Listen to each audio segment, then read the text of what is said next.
Some breaking news for you on Sky News. The body of Stephen Lawrence is to be returned to the UK from Jamaica 31 years after his racist murder. That's according to his mother, Baroness Lawrence. It comes after images of his exhumed grave appeared on social media. Well, I can bring you a statement that was issued through Baroness Lawrence's lawyer.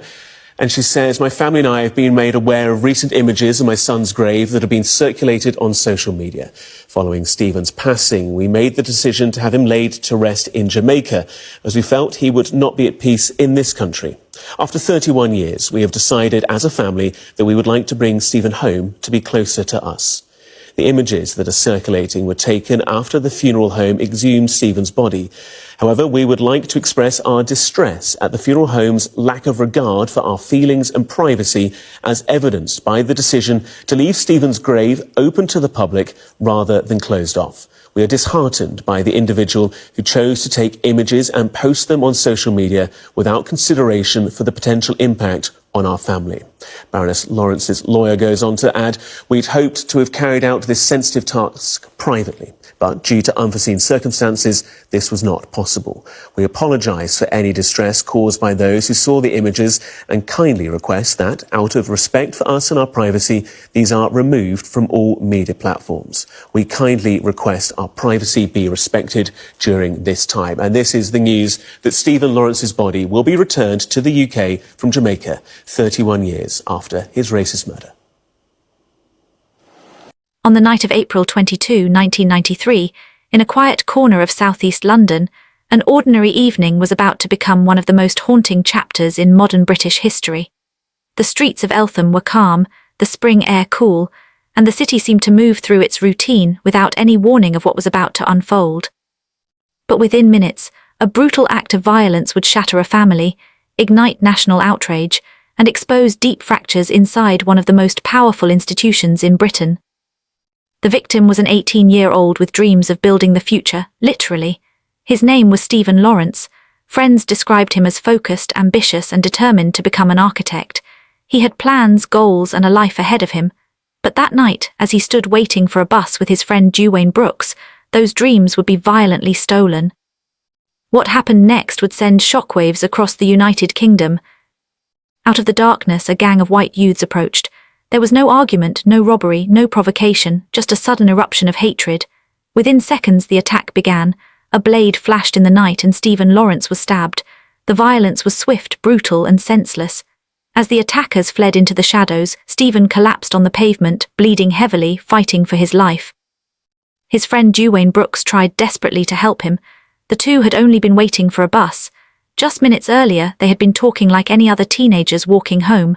Now Brooks was screaming for help as Stephen struggled to breathe. The cold pavement beneath him became the final place where his young life slipped away. By the time emergency services arrived, it was already too late. An 18-year-old student with a bright future was gone. But the tragedy did not end there. In the hours and days that followed, the investigation into Stephen Lawrence's murder began, and almost immediately something went terribly wrong. The case quickly became a disturbing example of failure inside the very system meant to deliver justice. Officers from the Metropolitan Police Service were given the names of several suspects within days of the attack. Witnesses spoke. Leads were available. Evidence existed. Yet arrests did not come. Opportunities were missed. Vital evidence was ignored. Basic investigative steps were delayed or simply never taken. What should have been a determined hunt for killers began to look like confusion, disorganization, and something even more troubling. As the Lawrence family waited for answers, weeks turned into months, and still nothing. Behind closed doors, whispers began to circulate. Questions emerged about how such a violent crime, committed in public with witnesses and known suspects, could remain unresolved. To many observers, the investigation didn't just look slow, it looked broken. The pain of the loss was unbearable for Stephen's parents, but the growing silence from authorities made it worse. His mother, Doreen Lawrence, refused to accept that her son's killers could simply disappear into the streets of London. She and her family began demanding answers. What they uncovered would shock the nation. As journalists and activists started examining the case, disturbing patterns began to emerge. Information had not been properly processed. Witness accounts had not been fully pursued. Potential suspects had not been questioned aggressively when the trail was still fresh. Some critics began to suspect something darker, an institutional failure so deep that it threatened to expose systemic problems within the British justice system itself. For the Lawrence family, the fight for justice had only just begun. But the battle they were about to enter would become one of the longest and most painful legal struggles in British history. It would involve collapsed prosecutions, national protests, a groundbreaking public inquiry, and accusations of racism and corruption that would shake the foundations of policing in Britain. And nearly 2 decades would pass before the truth began to surface. This is the story of a murder that changed a country, a crime driven by hatred, an investigation that failed at almost every step, and a family who refused to let the world forget the name Stephen Lawrence. The name Stephen Lawrence would soon echo across Britain, but on the night it happened, it was just another ordinary evening in southeast London. April 22, 1993. Spring had begun to settle across the quiet neighbourhoods of Eltham. The streets were calm, streetlights flickered on as dusk faded into darkness, and most residents were finishing their day without any idea that within minutes, a tragedy would unfold that would shake the entire nation. Stephen Lawrence was just 18 years old. Tall, polite and soft-spoken, he was known by friends and family as someone with an unusual level of focus for someone his age.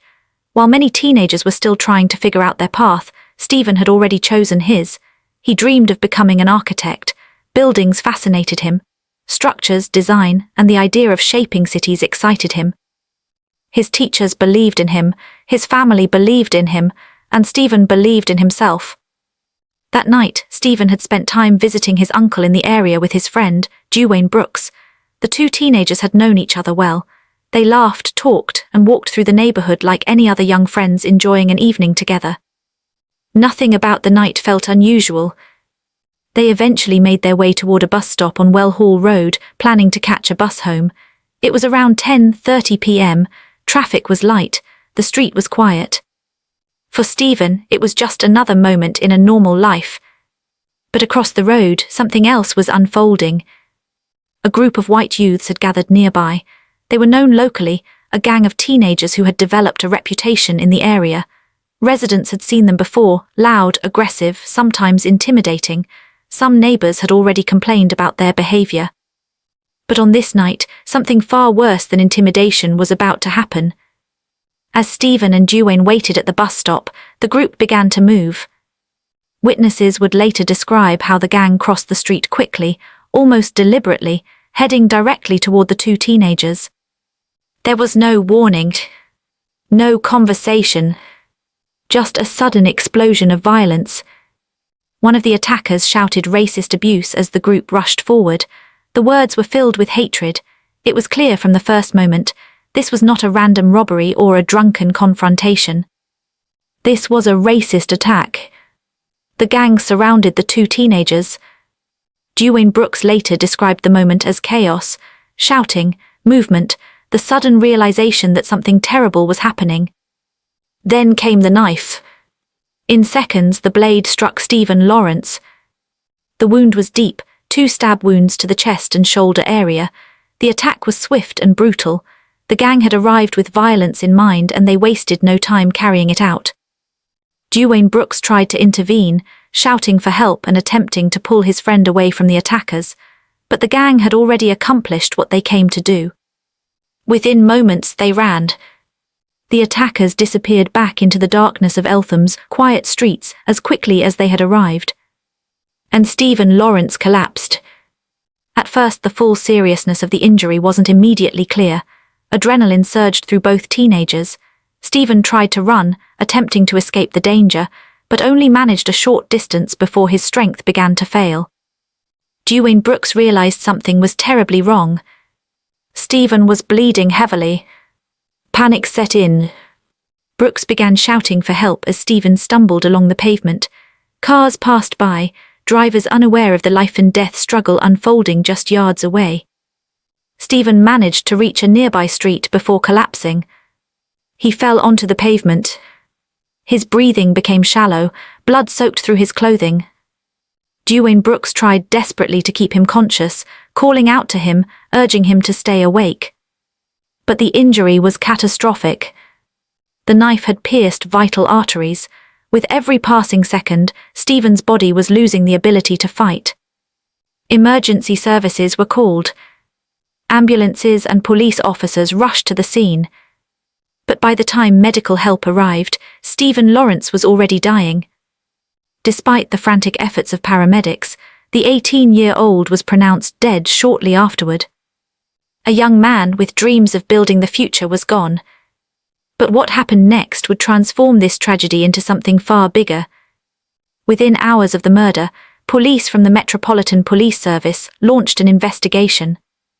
At first, it appeared that detectives had a strong starting point. Several witnesses had seen the attackers. Descriptions were available. Even more importantly, within days, local residents began providing names. The suspects were not unknown criminals hiding in the shadows of London. They were teenagers who lived nearby, young men with reputations in the area. Names such as Gary Dobson, David Norris, and others quickly surfaced. Tips came in. Witness statements pointed in the same direction. For investigators, this should have been a critical moment. The first days after a murder are often the most important. Evidence is fresh, memories are clear. Suspects have not yet had time to cover their tracks. But something strange began to happen. The urgency that should have driven the investigation seemed to fade. Despite having names of suspects, police made no immediate arrests. Days passed. Then weeks. Witnesses grew frustrated as they realized investigators were not acting quickly. Evidence that should have been collected immediately was delayed. Some witnesses later claimed their statements were not taken seriously. Others said investigators appeared uninterested in pursuing certain leads. To the Lawrence family, the silence became unbearable. Stephen's parents were already dealing with unimaginable grief, but now they faced something else: confusion. Why had no one been arrested? Why did the investigation appear to be moving so slowly? Stephen's mother, Doreen Lawrence, refused to sit quietly. From the very beginning, she sensed something was wrong. She and her husband, Neville Lawrence, began pushing authorities for answers. They asked questions about the investigation. They demanded updates. But the responses they received were vague, and sometimes non-existent. Meanwhile, disturbing rumors began to circulate within the community. Some residents believed the suspects were bragging openly about the attack. Others claimed the gang had been involved in racist harassment before. Yet despite these claims, police action remained limited. Behind the scenes, critics began to question whether deeper problems were affecting the investigation. Some suspected incompetence. Others suspected something worse. As journalists started examining the case, troubling details began to emerge. Basic investigative procedures appeared to have been mishandled. Potential suspects were not properly questioned when the evidence was still fresh. Surveillance opportunities were missed. Search warrants were delayed. Key witnesses were not protected or fully supported. For the Lawrence family, each new discovery added another layer of heartbreak. Their son had been murdered in a racist attack, and now the investigation into his death seemed to be collapsing before it had even properly begun. Public frustration slowly began to grow. Community leaders started raising concerns about the case. Activists began asking difficult questions. Why had the police not arrested the suspects when their names were known? Why were obvious leads not being pursued? Why did the investigation appear to lack urgency? Within months, the murder of Stephen Lawrence had evolved from a tragic killing into something far more explosive. It had become a test of the British justice system itself, and the system was beginning to look dangerously flawed. What no one realized yet was that this case would soon expose one of the most devastating institutional failures in modern British history. The investigation would collapse. Suspects would walk free, and the Lawrence family would be forced into a battle that would last nearly 2 decades. A battle not only against the killers of their son, but against the very system meant to deliver justice. and the truth behind that failure was only just beginning to surface. The fight for justice had begun. The murder of Stephen Lawrence had shocked the local community. An 18-year-old student, attacked without warning and killed in a racist assault on a quiet London street. It was the kind of crime that should have triggered a relentless investigation. But as the days turned into weeks after the killing in Eltham, something deeply troubling began to unfold. The investigation was not gaining momentum. It was stalling. Inside the offices of the Metropolitan Police Service, detectives had already received crucial information. Witnesses had come forward. Members of the community had pointed investigators toward a group of local youths widely suspected of carrying out the attack. Names had been given to the police within days. But arrests did not follow. For the Lawrence family, the silence was agonizing. Stephen's parents waited for updates that never seemed to come. Each day without progress felt like another step away from justice. Behind the scenes, the investigation was already beginning to unravel. One of the most important witnesses was Stephen's friend, Duane Brooks. He had been there. He had seen the attackers. He had survived the chaos of that brutal moment when the gang rushed toward them. But instead of being treated as a victim and key witness, Brooks soon felt as though he himself had become a suspect. During his early interactions with police, he sensed a strange hostility. Instead of focusing on tracking down the killers, some officers appeared skeptical of Brooks' account. To many observers, this would later become one of the most shocking aspects of the case. The only person who had been standing beside Stephen during the attack felt that he was being treated as a problem rather than a witness. While detectives struggled to build their case, the suspects continued living their lives in the same neighborhood where the murder had taken place. Among the names repeatedly mentioned in witness reports were Gary Dobson and David Norris. Residents claimed these young men were part of a violent local gang known for racist behavior. Several people in the community believed they were responsible for the attack. Yet investigators hesitated. Surveillance operations that could have monitored the suspects were delayed. Searches of homes did not happen quickly enough. Opportunities to secure evidence slipped away. Weeks passed before police finally made arrests. By then, valuable time had already been lost. When suspects were eventually detained, the evidence available was weak and incomplete. Witness testimonies had not been fully developed. Forensic opportunities had been missed. And perhaps most damaging of all, the suspects had already had plenty of time to prepare. The result was predictable.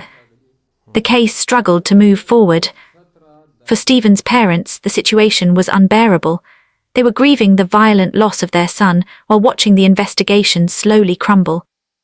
But the Lawrence family refused to remain silent. Stephen's mother, Doreen Lawrence, began asking difficult questions. Why had the suspects not been arrested immediately? Why had the police taken so long to search their homes? Why were witnesses not being properly protected and supported? The more the family learned, the more alarming the situation appeared. Journalists also began paying attention. As reporters dug deeper into the case, troubling details started emerging about the investigation's failures. Documents suggested that critical leads had not been followed up. Witness accounts had not been properly recorded. Communication between officers appeared chaotic. Some insiders even hinted that information about the suspects had been available from the very beginning, but had not been acted upon. To outside observers, the investigation seemed plagued by incompetence. But others suspected something even more disturbing. Rumors began circulating that some officers might have been influenced by the suspects' families or associates. There were whispers of possible corruption, claims that would later haunt the reputation of the Metropolitan Police for years. Although no definitive proof of corruption emerged at the time, the perception of failure was becoming impossible to ignore. Public frustration began to grow. Community leaders organized meetings and demonstrations demanding justice for Stephen Lawrence. Activists argued that the slow pace of the investigation revealed deeper issues inside the British policing system. Many believed race was playing a role. The Lawrence family began receiving support from civil rights groups, lawyers, and journalists who believed the case represented more than just a single murder. It was becoming a symbol of how the system treated victims differently depending on who they were. As pressure increased, prosecutors examined the evidence gathered by police. The case was sent to the Crown Prosecution Service for review. But the decision that came back would devastate the Lawrence family. The prosecutors concluded that there was not enough evidence to secure a conviction. The case was dropped. For the family of Stephen Lawrence, it felt like the justice system had abandoned them. Their son had been murdered in a racist attack. The suspects had been identified, and yet no one would stand trial. But the Lawrence family was not prepared to give up. In 1994, they took an extraordinary step. Using their own resources and the support of their legal team, they launched a private prosecution against the suspects. It was a rare and risky move, but it represented their determination to seek justice even when the state had failed them. The trial attracted national attention. For the first time, the suspects were forced to appear in court. But once again, the case collapsed. The evidence was still too weak. Without stronger forensic links or consistent witness testimony, the prosecution could not convince the court beyond reasonable doubt. The suspects walked free, and because of the legal rule known as double jeopardy, they could not be tried again for the same crime if they were acquitted. For the Lawrence family, it was another crushing blow. The killers of their son had escaped justice twice. Yet something unexpected was happening across Britain. The public was beginning to take notice. Newspapers started asking tough questions about how such a serious crime could have been mishandled so badly. Television programs aired investigations into the police response. Public demonstrations began appearing in cities across the country. Justice for Stephen Lawrence became a rallying cry. The case was no longer just about one family's tragedy. It had become a national issue. Politicians were forced to respond. Among them was the Home Secretary at the time, Jack Straw. As public anger continued to grow, pressure mounted for the government to examine the failures surrounding the case. For years, the Lawrence family had been demanding answers. Now, finally, the British government was beginning to listen. In 1997, a decision was made that would change everything. A public inquiry would be launched to examine the investigation into Stephen Lawrence's murder. The inquiry would be led by a respected judge, William Macpherson. Its mission was simple but explosive: to uncover the truth about what had gone wrong. What investigators would discover would shock the nation. Because the failures in the Stephen Lawrence case were not just the result of individual mistakes. They were the symptoms of something much deeper, something embedded within the system itself. And when the findings were finally revealed, they would change British policing forever. By the late 1990s, the murder of Stephen Lawrence was no longer just a criminal case. It had become a national reckoning. For years, Stephen's family had fought almost alone, demanding answers about why their son's killers had not been brought to justice. They had marched, spoken to the media, confronted politicians, and refused to allow the case to fade into silence. Now, the British government had finally agreed to investigate what had gone wrong. In July 1997, the Home Secretary, Jack Straw, announced that a full public inquiry would be launched into the handling of the case. It would be chaired by retired High Court Judge William Macpherson. The inquiry would not only examine the murder itself, it would investigate the actions of the Metropolitan Police Service, the officers responsible for solving the crime. For the Lawrence family, the announcement was a turning point. At last, there would be a public examination of the failures they had been speaking about for years. But few people could have predicted just how explosive the inquiry would become. When the hearings began, witnesses came forward to describe the events surrounding the investigation. Detectives were questioned, police procedures were scrutinized, documents and internal communications were examined in detail. And as the evidence accumulated, a deeply disturbing picture began to emerge. The inquiry heard testimony from Stephen's friend and surviving witness, Duane Brooks. His account of the attack was harrowing, but what shocked the inquiry even more was how Brooks had been treated afterward. Instead of receiving the support normally given to victims and witnesses, Brooks had felt dismissed and mistrusted. At times, he believed investigators treated him more like a suspect than a survivor. The inquiry also examined the earliest stages of the investigation. Within days of the murder, police had received the names of several suspects from local residents. These individuals were widely believed in the community to be involved in racist violence. Yet officers had failed to act quickly. Key arrests were delayed. Search warrants were not executed when they should have been. Opportunities to collect forensic evidence were lost forever. The inquiry learned that by the time police finally searched the homes of suspects, crucial evidence that might have connected them to the murder could have already been destroyed. But the failures went even deeper. Witness statements had been mishandled, some had not been properly recorded, others had not been followed up. In several cases, investigators appeared to dismiss information that pointed directly toward the suspects. To the inquiry panel, these mistakes did not appear to be isolated errors. They looked systemic. One member of the inquiry team, Dr. Richard Stone, later described the investigation as having a strong smell of corruption. Though direct corruption was never conclusively proven, the suggestion alone revealed just how deeply flawed the investigation appeared. For the Lawrence family, the hearings were painful to watch. Each revelation confirmed what they had long suspected, that the system responsible for delivering justice had failed them in ways that were both shocking and difficult to understand. But the most powerful moment of the inquiry was still to come. In February 1999, after months of hearings and careful examination of evidence, the inquiry released its final report.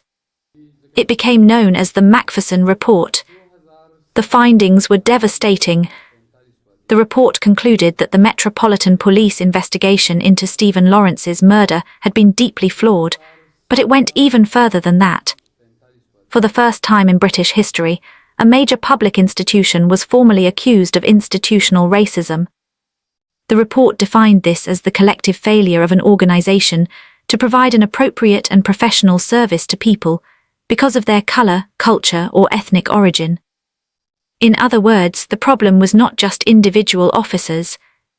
It was the system itself.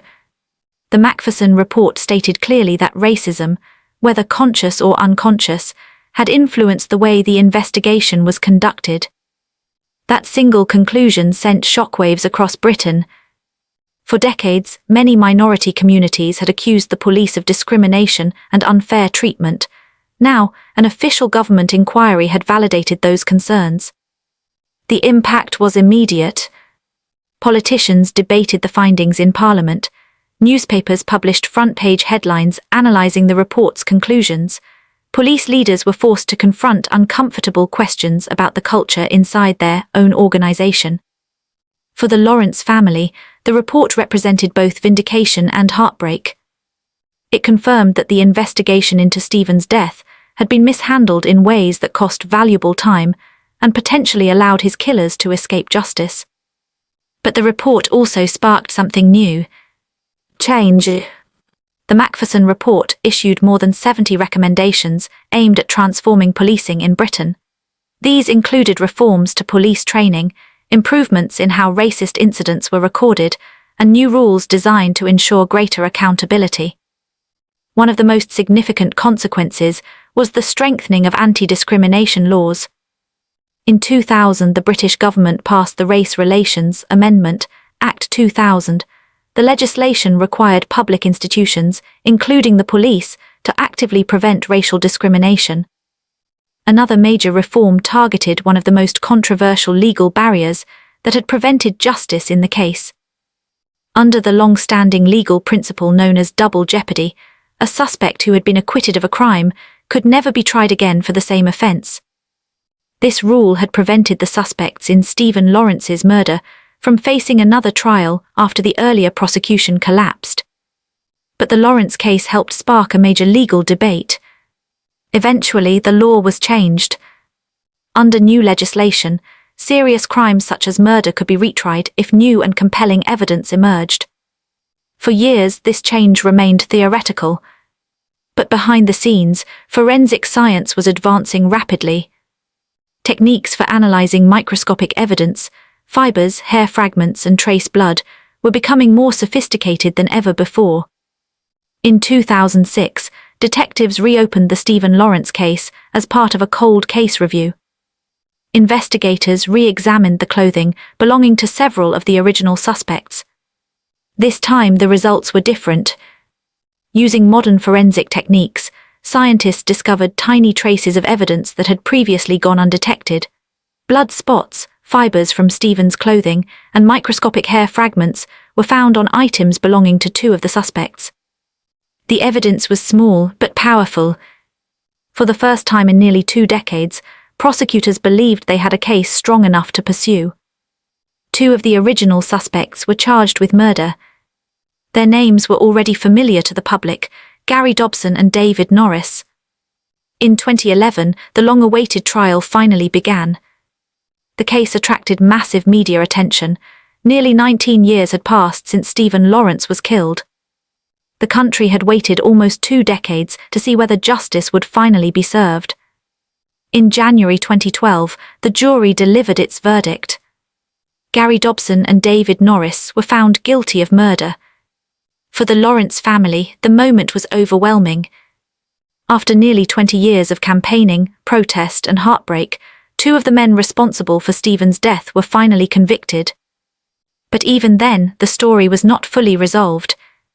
Investigators had always believed that more than 2 people were involved in the attack. Some suspects had never faced trial. Others had died.